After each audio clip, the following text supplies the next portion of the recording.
back as a kid was a bad little nigga like Riley. I punch a old nigga if he try me, and the young nigga too, don't bite me.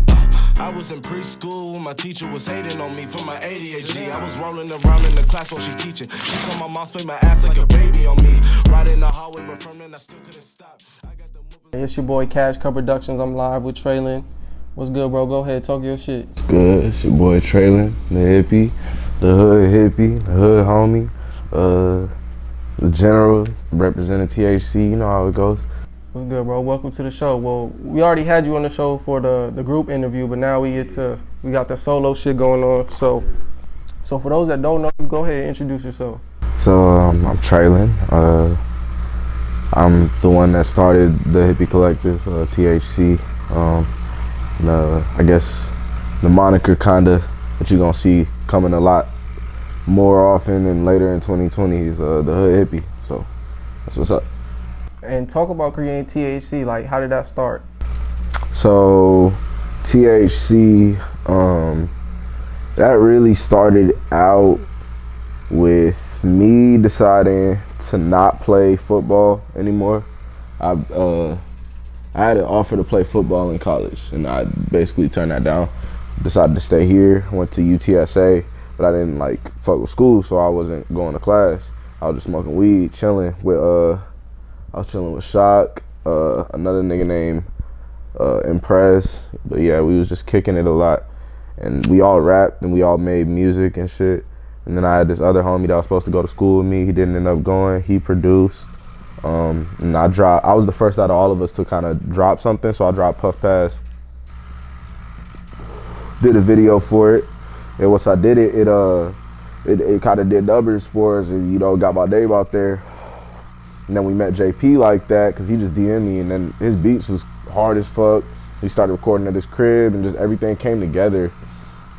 And then a lot of us met just in person in that way, but then when we started adding people in, we saw those people through social media and just add those folks in.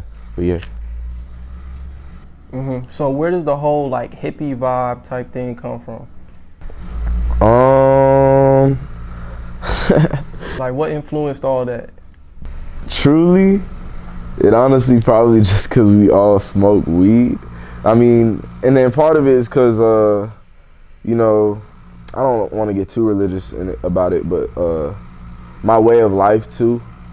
I lived my life for the most part as a Rasta, so I don't know. I just felt like hippie was perfect.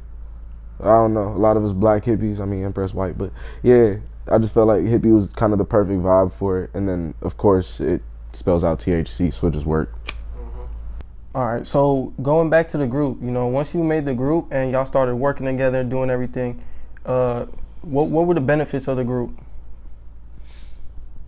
First off, how long were you going solo before you decided to make the group? Probably like a few months. It was just like a few months, and then I was like, yo, let's all rap together or whatever. And then, I still drop solo stuff as I did before, but it's a lot more involved with the group nowadays since that moment. But fuck, I forgot the other question. Like, what were the benefits of the group? Oh, shit. I don't know. When we all got together, it was just a lot of sounds coming together. It was a lot of diversity. So like, certain folks would have sounds and shit that I would want to do, but I was kind of like, nah, because it wouldn't be me if I did that. Because that's one thing about. So more like they got you experiencing with different. Yeah, because I always want to stay true to myself and shit like that, but they was able to help me experiment with different stuff, but also in the same way as just like with everybody having different sounds, when we come together on those records, they sound way better just because like it's not just this or just that. Like you get a whole lot of things, so a lot more people reach. So you got like a whole different look on music and shit like that. Like, did you learn a lot from fucking with all these people? Hell yeah, most stuff. Yeah. Yeah. Right, so do you think having a group is gonna help you grow faster than going solo? I don't know if I would say that necessarily. I just think having a group, I definitely think it's helpful. I don't think it would make it happen faster.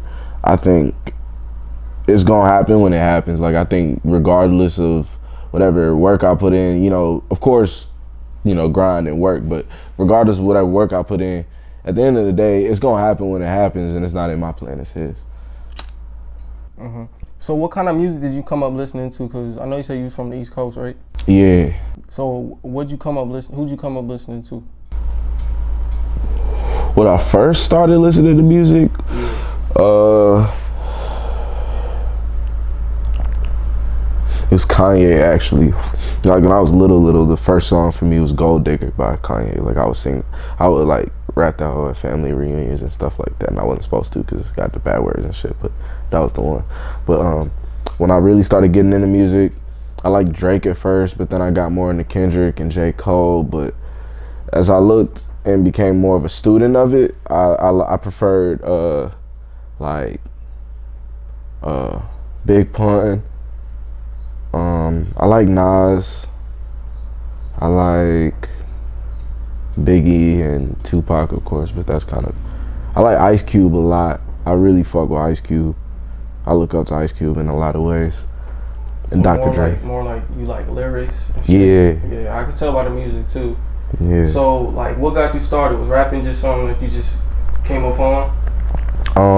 Back in high school, I made poems. Well, I don't want to call it poems. So, yeah, it was kind of poems. I'd write poetry. It'd just be like shit about how I felt and stuff like that. And then I showed it to one of my homies at the time, Juan, and he was the one of the people that produced for us back at the time. But I showed him my poems and shit, and he was like, "Yo, you should rap." And then that was what made me like actually decide to start taking it serious. And his brother would like play shit on the guitar and like produce, so like I would go over there and write songs for him and shit like that and sing them hoes, and yeah, shit just came together cool. And like when you first started recording, like what was the reaction like when you started sharing your music with people and shit?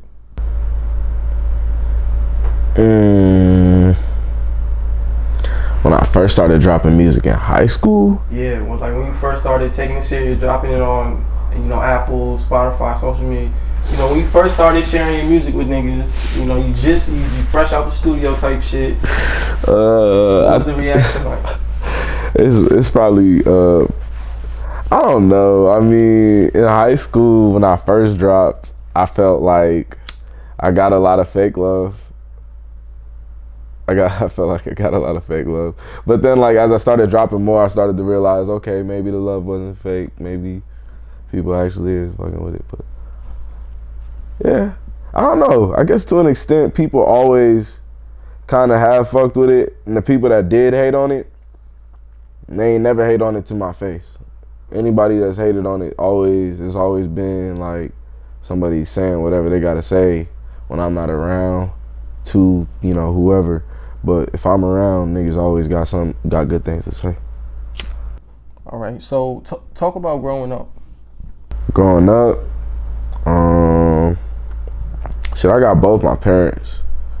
They didn't necessarily come from the best background, so they kind of instilled it in me to, they've always made it a point for me to, you know, do well in school and take care of business and that kind of stuff, because they didn't come from, you know, the best background. They want me to be, I guess, at a better level. But I guess that was kind of the hardest thing about when I went off to college and I decided, you know, I really just wanted to do this rap shit.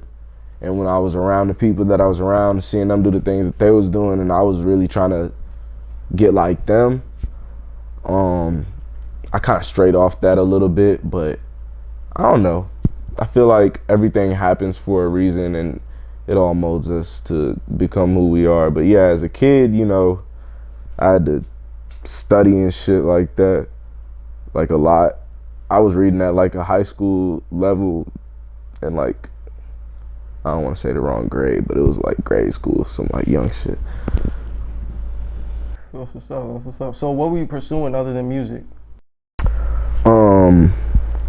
Once I got to high school, really the thing for me became sports.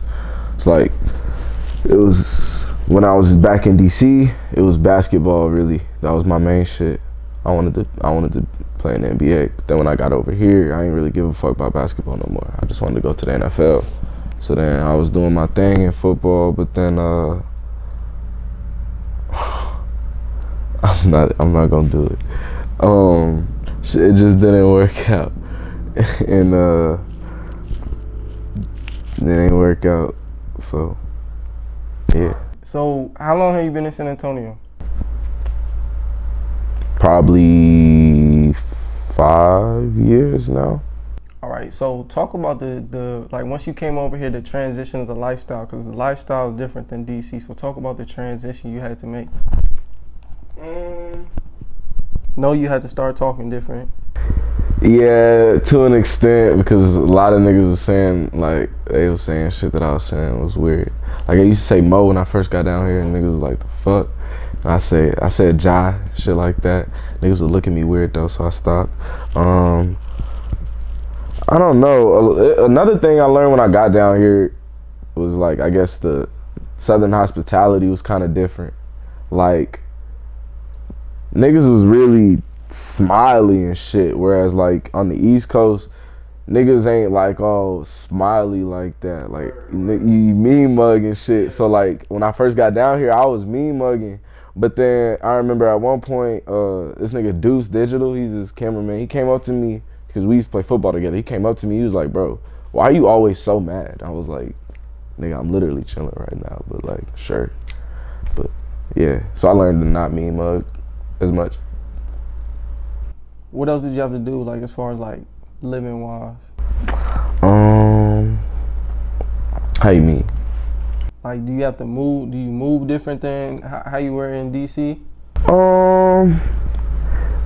I didn't before. I mean, in DC, I kind of just stuck to my circles. Like, I just had my circles of people, and I was just kind of cool with those people. I've never been, the type to just be, popular, cool with everybody, or anything like that. And then here, I kind of just sort of did the same thing. I mean, only difference is I bounced around from circles, because it low-key be a lot of, like, hoe-ass niggas over here. Like, especially when you new. Yeah, people be hoes, because they know that you don't have no connections to nobody. There's nobody you can really go to if they do you wrong. So back to the music, you got the Indica tape out that you dropped. When did you drop that shit? That hoe came out I want to say on 420, like last year. I think it came out on 420. All right, what was the inspiration behind that? Weed.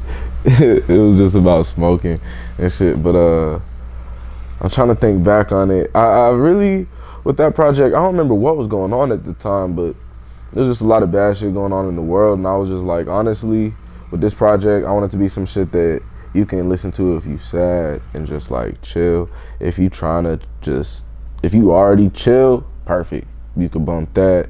If trying to turn up, I threw a few in there for that. But the inspiration was really just, I want everybody to be happy. I just want everybody to enjoy themselves and smoke one. Smoke a few, smoke some. Are you looking to drop another tape anytime soon? Yes, sir. So Land of the Heartbroken's coming on May 17th. That's gonna be a Sunday, but yeah, that was gonna be crazy. It's another concept project, but this one is more so like a dive into like my subconscious mind. It's like, it's really a dream or a nightmare. Like, y'all get to really decide. It's all about how trust issues can affect like your subconscious. So like, what could we expect? Because I know you said that you're trying to come different from the last tape and the recent music you've been making, which is like stoner music. So what could we expect?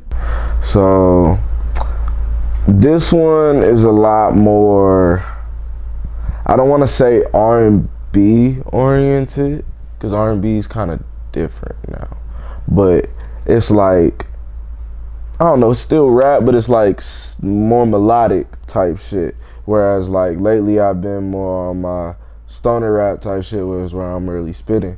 And then on this shit is more melodic. I'm kind of singing on more of these, and more of the records aren't really focused on weed, and it more so focuses on, you know, relationship issues that I've had with people from the past, and just different shit like that, and trust issues, really. That's a big one. Mm-hmm. And you just recently dropped a video, Riley, with Eliza 1K. How'd y'all link up? So me and Eliza 1K linked up when I sent her the Riley joint, because I had the open on it, and we had already known each other from Sunset Fest. So when we met each other back then, we had already said, like, at some point we was gonna get a collab record out. So I finally had a song that just had it open on it, and I was like, yo, like, I'm gonna shoot this off. I sent that out, and then yeah, she was fucking with it, sent it back, and then everything just came together really perfectly, to be honest. Mm-hmm. Who else outside your circle are you looking to work with? It don't even have to be in the city, it can be anywhere. Man, I want to get some more shit with Amir, but he going by LLF Major now. I want to get some shit with Slim Doja. I want to get some with Ape Sterling for sure. To be real, I want to get a THC and you know, THC Third Coast Mob collab. I want to get a THC Frito Gang collab. Yeah. Mm-hmm. All right, so what you got coming next? We got the Land of the Heartbroken joint. After that, I'm not gonna speak on that. I'm gonna say that y'all. For now, just focus on Land of the Heartbroken. That's coming soon. Oh, I got the video. Forgot that shit. May 3rd. That's this Sunday. I got Good Night, and that's basically the intro track for my album.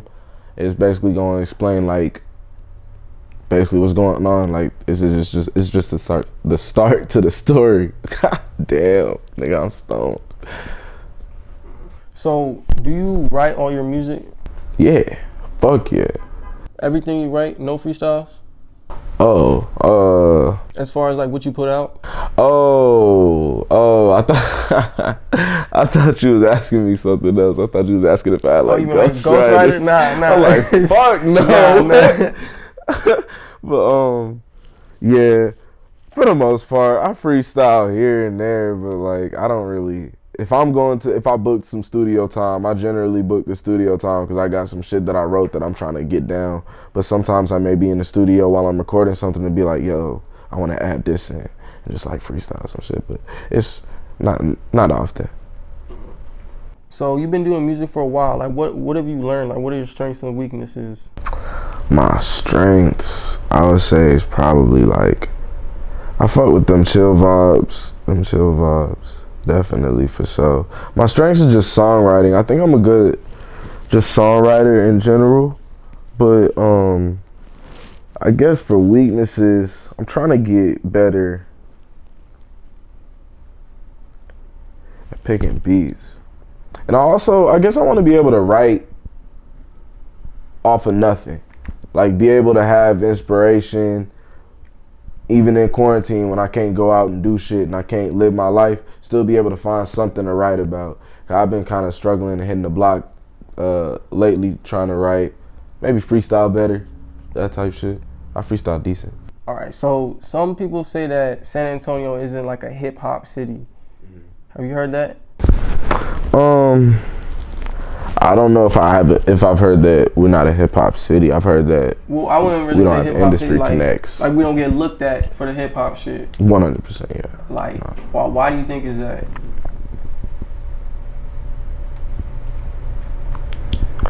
I don't know. This is just not enough pull yet. Honestly, I feel like it's just. Go ahead.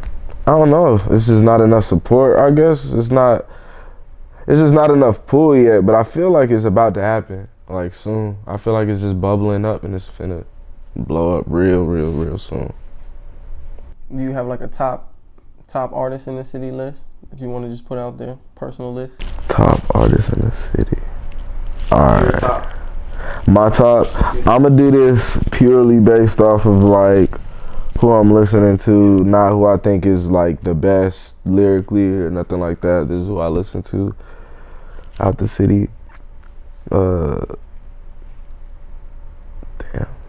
Okay. So I don't know, probably, well, I think we all know Blake probably gotta be number one if we talking about SA. Blake gotta be number one.